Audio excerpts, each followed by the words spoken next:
A carta foi escrita em 1995, tá certo?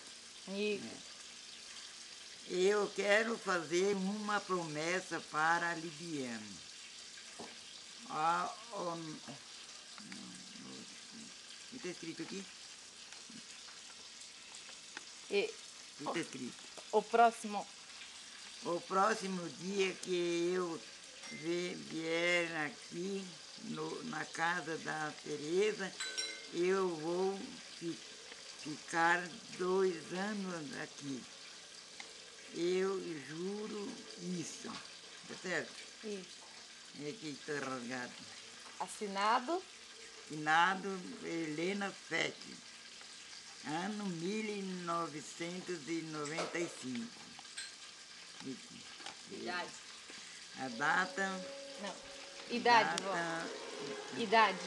Idade de 71 anos, 1924. Dia 29 de outubro de 1995. Prometo.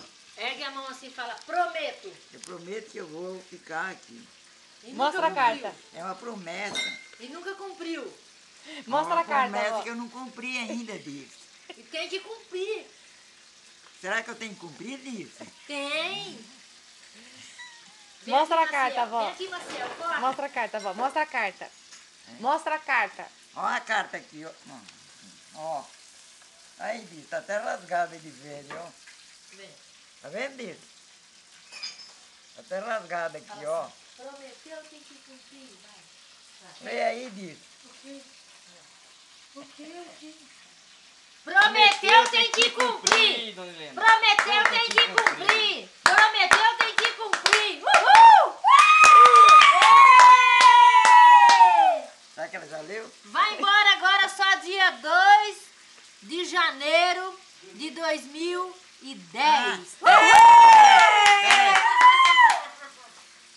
E casamento?